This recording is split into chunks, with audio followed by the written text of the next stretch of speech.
am here with Louise Doughty, an international author at the Ceylon Literary and Art Festival. Louise, thank you for talking to us, and it is an honor to have you here in Sri Lanka and at the Ceylon Literary and Art Festival. Thank you.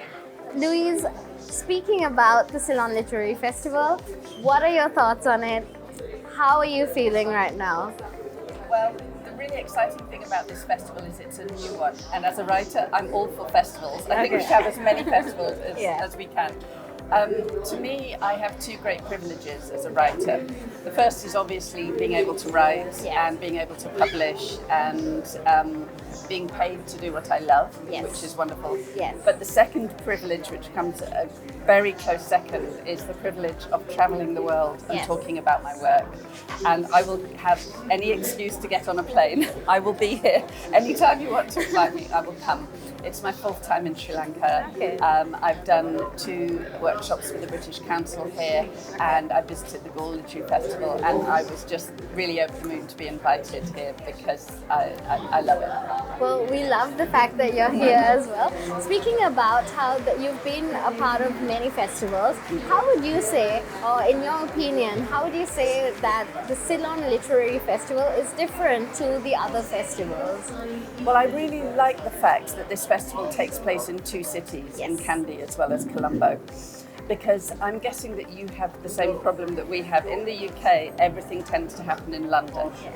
And people outside London often complain. They have to travel, it's very expensive, it's difficult for them to get to events.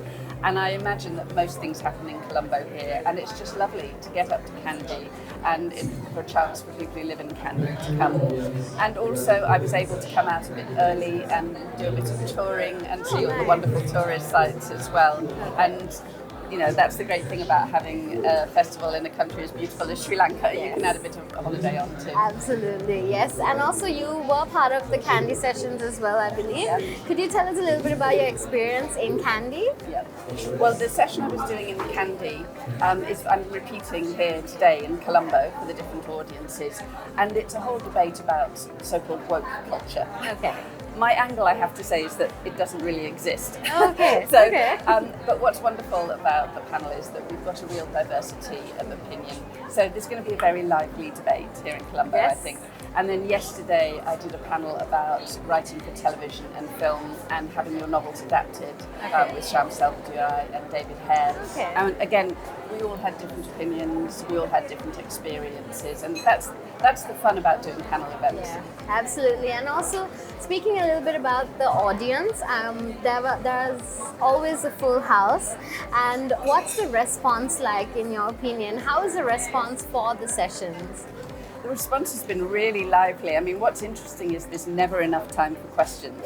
Because there's always that moment when the moderator says, do any of the audience have any questions? And there's a moment's silence when everybody is really shy, and then suddenly this little forest of hands go up. And with every single event that I've been doing or I've been in, we've always run out of time.